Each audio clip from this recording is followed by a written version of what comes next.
Underground, in the dry dirt of East Africa, there is a colony of animals that has solved a problem most governments never do. It has made sure that power never has to be fought for twice. A naked mole rat colony can hold 300 animals. Almost none of them will ever have children. One female does. She is called the Queen, though no one crowned her. She is longer than the others. Her spine physically lengthened when she took the role. And all day she moves through the tunnels doing one thing on purpose. She shoves. She pushes her body against the smaller animals, again and again, a slow patrol of contact. For years, biologists looked for a chemical, some scent she released to keep the others from breeding. They did not find one. What they found was simpler and colder. The pushing is the mechanism. As long as she touches them, presses on them, reminds their bodies daily who she is, the other females stay locked in a kind of permanent childhood. They never mature. They cannot conceive. Not because they are barren. Take one out of the colony and put her alone, and within a week or two her body wakes up and she can breed. Sit with what that means. The Queen's real power is not that she wins the fight to reproduce. It is that she makes almost every rival incapable of even entering it. So here is the question this episode answers. When one person sits at the top of something, a throne, a party, a company, a family, and stays there, is it because they keep beating the people who come for the seat? Or is the real trick something quieter, something the mole rat figured out 40 million years ago? Building a world where the people below you never become someone who could take it at all. If you have ever worked somewhere for years and slowly realized there was no path above a certain line, that the ones at the top were not just better, but had made sure no one under them could ever be ready. You have already felt this. You just were not told an animal in the dark is running the same program on purpose. Before we go back 2,000 years, I'm going to tell you how this ends, because the ending is the proof. There is a man alive in the modern half of this story who will one day give an order, and a member of his own family, his own blood, will die in a crowded airport in front of hundreds of strangers, on camera. You have probably seen the footage without knowing what you were looking at. Keep that man in the back of your mind. We are going to walk toward him. Now. Judea. The year is around 7 before the Common Era. The signal is a bloodline, and the man guarding it is Herod, the king Rome installed over the Jews. Herod is, by any measure, one of the most capable rulers of his age. He rebuilds the temple in Jerusalem into one of the wonders of the ancient world. He builds a deep-water harbor at Caesarea out of nothing but concrete and will. He is brilliant, and he is terrified, and the two things are the same thing. Because Herod understands the arithmetic of a throne better than almost anyone before him. A king does not fall to a stranger. A king falls to the person close enough to be plausible, the one the court could imagine sitting in his chair. And, in a monarchy, the people most plausible as the next king are the king's own sons. So watch what he does, because it is not madness. It is the mole rat's logic in a crown. Herod has 2 sons by Mariamne, the wife he loved and had already executed, Alexander and Aristobulus. They are popular. They have royal blood on both sides. They are, in other words, the 2 most reproductively successful rivals the system could produce. Over years, the court fills with whispers that the young men are plotting. Some of the whispers are planted. It does not matter. Herod has them tried, and in around 7 before the Common Era, he has both of his own sons strangled. Strangled. Not exiled, not imprisoned. A father signs the order, and 2 grown men, his own children, are put to death with a cord. And here is the part that should stop you. It did not make him safe. Killing the 2 plausible heirs only promoted the next one. His eldest son, Antipater, the one who had helped engineer the case against his brothers, now stood first in line. And Herod, dying, sick, 5 days from the grave, became convinced Antipater was moving to take the throne early. So he gave one last order. In 4 before the Common Era, days before his own death, Herod had Antipater executed too. It is said that the Emperor Augustus made a grim joke about it in Greek, that it was safer to be Herod's pig than Herod's son, because at least the pig would be spared for religious reasons. Herod died having killed 3 of his own children to protect a throne he was about to leave anyway. And this is the first appearance of the mechanism. So let me name only what is on the record, and let you feel the rest. The threat to the man at the top is not the enemy at the gate. It is the successor the system keeps producing right next to him. A king can kill a rival. What he cannot do is stop his own house from generating the next one. Herod spent his last strength trying, and the system beat him. It simply made a new heir each time he removed the old. But somewhere else, in another empire, a different dynasty was about to look at Herod's problem and find a colder answer. Not kill the rival who has emerged. Kill all of them, at once, on the first night, before a single one has time to become someone the court could follow. If you have ever watched someone reach the top of an organization, and then quietly make sure no one behind them could ever be ready to replace them, and felt the ceiling come down over your own head, then the next story is not history. It is the machine you work inside, wearing a turban instead of a lanyard. Subscribe. Primal Loops finds this loop running somewhere new every week. Constantinople, the turn of the 17th century. The Ottoman Empire is the most powerful state on earth, and it has turned Herod's frantic, reactive killing into something worse, because it has turned it into law. Generations earlier, Sultan Mehmed II, the man who took Constantinople itself, had written the problem down and solved it in ink. His code contained a sentence that most rulers only ever dared to think. The majority of jurists, it said, have declared that those of my sons who ascend the throne may lawfully put their brothers to death, for the order of the world. Read that again. Not may in an emergency, not if the brother rebels, for the order of the world. The killing of your own family was written into the Constitution as maintenance. The queen shoves her sisters into permanent childhood so they never become rivals. The Ottoman state wrote a law so its princes never became rivals either, by not letting them live. And in January of 1595, the law paid out in full. Sultan Murad III died. His eldest son became Mehmed III, and Mehmed III had 19 younger brothers. Here is what the record says, and I want you to hold one of the 19 in your mind, not the number. The new sultan summoned all of his brothers to the palace. The oldest of them was old enough to understand. The youngest were small children.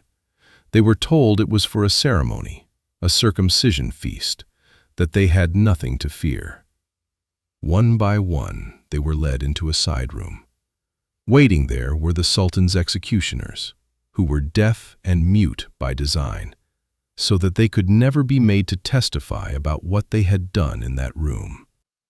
And each brother was killed with a silk bowstring, strangled, not stabbed, because the blood of the house of Osman was sacred and could not be allowed to touch the ground. 19 small coffins left the palace the next morning. The chronicles record that the city wept. 19 brothers, in a single night, strangled with silk so that no royal blood would stain the floor. The Ottomans were, if nothing else, tidy about it. Now look at what the law had actually done, because this is the mechanism, one rung colder than Herod. Herod reacted. He killed the heir who had already become plausible, and the system kept making new ones. The Ottoman law did not wait for a rival to become plausible. It defined every brother as a rival from birth and removed all of them the instant a new sultan sat down, before any one of them could gather a faction, a following, a claim. It was not vengeance. It was the mole rat's patrol turned into policy. Keep the number of possible successors at exactly 1, permanently, by making sure the rest never get the chance to become one. And that man from the modern half, the one whose relative dies in the airport, he is closer now. He did not invent this. He inherited it. Watch how little he had to change, because eventually the empire could not stomach it. The 19 coffins were too much even for a court built on this. So the Ottomans stopped killing the brothers and did something that tells you exactly what the mechanism was always really about. They kept them alive and locked them in a windowless suite of rooms in the palace for life. They called it the Kafes, the cage. A prince could live 40 years in there and never see the sky. The empire had discovered the queen's actual secret. You do not have to kill the rival. You only have to make sure he never becomes one. So now we arrive at the man I told you about at the start. The airport is real. It has already happened. Watch his hands. Pyongyang, the present century. North Korea is, on paper, a republic. In practice, it is the only communist dynasty in history. Power handed from Kim Il-sung to his son, Kim Jong-il, to his son, Kim Jong-un. 3 generations of one family holding an entire state. And a dynasty, as we have now seen twice, has exactly one structural weakness. The family itself keeps producing other people with the same blood, the same claim, the same terrible plausibility. When Kim Jong-un took power in 2011, he was young, untested, and surrounded by relatives who had been closer to his father than he was. 2 of them mattered. One was his uncle, Song-thaek, the most powerful man in the country after Kim himself, the regent, the fixer, the one the outside world assumed was really in charge. The other was his own older half-brother, Kim Jong-nam, the firstborn son of Kim Jong-il, who by pure order of birth had once been the heir, and who now lived abroad, out of politics, saying he had no interest in ruling at all. 2 rivals, not because they acted, because they existed. Kim Jong-nam understood his position exactly. In the years before the end, he wrote to his brother. The letter became known. In it, the older brother begged. He said that he and his family were at Kim Jong-un's mercy, that he knew there was nowhere on earth for him and his son to hide, and he asked, plainly, as one brother to another, to be allowed to simply live. The mercy he was asking for had a precedent. The Ottomans, in the end, had chosen the cage over the cord. There was a version of this where the rival is allowed to grow old, forgotten, harmless, abroad. That version was available. The letter was read, and Kim Jong-un chose the older law. First, the uncle. In December of 2013, Song-thaek, the second most powerful man in the state, was arrested during a Politburo meeting, dragged from his chair on camera, condemned as a traitor, and executed within days. The most plausible rival, removed not quietly but publicly, so that everyone watching understood the new rule. Then, the brother. On the 13th of February 2017, Kim Jong-nam walked through the departures hall of Kuala Lumpur International Airport. 2 women approached him from behind. Later, they said they believed they were part of a prank television show and smeared his face with their hands. On their hands was VX, one of the most lethal nerve agents ever made. He told airport staff he had been grabbed from behind. He was dead within about 20 minutes in a public clinic in an airport full of travelers. You firstborn son of the dynasty, the one who had written the letter, the one who said he wanted nothing, died on the floor of a terminal, surrounded by strangers with their phones out. The story we tell about tyrants is that they are paranoid, that they kill out of fear, and the killing is a flaw, a sickness. Look at the actual sequence, and it inverts. There was nothing paranoid about it. The brother genuinely wanted no power. It did not matter. In this machine, wanting power was never the threat. Being able to hold it was the threat. And the older brother's blood made him able, whether he wanted it or not. He was killed not for anything he did, but for what he was. The one other person the system could have followed. Herod killed the heir he already had. The Ottomans killed the heirs before they could rise. Kim did both. The plausible one in a chair, the possible one in a terminal, and did it in the open, on purpose, so that no third rival would ever form. He had learned, without ever reading a word about it, exactly what the queen knows in the dark. Go back down into the dark, to the queen on her patrol. Because there is something the pushing was hiding from us. For a long time, the story looked like it was about killing. Herod's cord, the silk bowstring, the nerve agent on a stranger's hand. But the mole rat never kills her rivals. Read that again. In most colonies, the queen does not have to. Her sisters are right there, healthy, all around her, for their entire lives. And they never breed, never rise, never even develop the body that could. The violence you are watching in the human stories is not the mechanism. It is what the mechanism looks like when it fails. When a rival slipped through and became real and had to be removed the hard way. The real mechanism is the pushing. The daily, boring, relentless contact that keeps everyone below a certain line in a permanent childhood. Ready for nothing, capable of nothing, never allowed to become the person who could take the seat. Herod had to kill his sons because his sons had already grown into heirs. The Ottoman cage, in the end, was smarter than the Ottoman cord. A prince kept from the world for 40 years is a queen's suppressed sister with a nicer room. And the deepest cut in the modern story is not the airport. It is the decades before it, in which an entire nation of 26 million people was raised so that not one of them, not one, could ever imagine themselves as an alternative to the family. The brother had to die because he was a rival who already existed. Everyone else never had to die because they were never allowed to become one. That is the loop. Herod straining to kill each new heir the system produced. Mehmed's 19 coffins. The cage. The uncle pulled from his chair. The brother on the terminal floor. None of them were monsters doing something unnatural. They were all running the queen's program, the oldest arithmetic of power there is.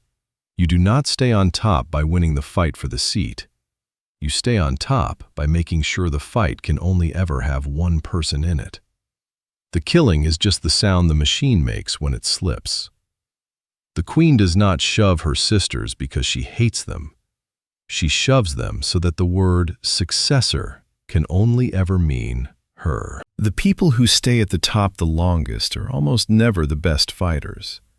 They are the ones who quietly built a world in which no one below them was ever allowed to become strong enough to fight at all. This is the loop Primal Loops exists to keep finding. The same instinct in a crown, in a cage, in a family firm. Certain each time that this is just how things are done. Next week, we stay underground with a different animal and find the same machine deciding who is allowed to eat. Subscribe so you are in the room when it does. And before you close this, look at the thing you spend most of your waking life inside. The company with a founder who has been thinking about succession for 15 years and somehow never named anyone. The family business where the second generation is kept in roles that look important and lead nowhere. The organization where the people at the top are, curiously, surrounded by deputies who could never actually do the job. That is not an accident, and it is not always cruelty. Most of the time, no one had to kill anyone. The pushing was enough. So the only question left is the uncomfortable one. In the place where you have spent the last several years, are you being developed into someone who could one day take the seat? Or are you being gently, daily, expertly kept from ever becoming that person at all? Name the place where you watched this happen, where the person at the top made sure no one under them could ever be ready. First one in the comments. Animal register. EP15 equals naked mole rat. Jarvis, 1981. Distinct species. Locked.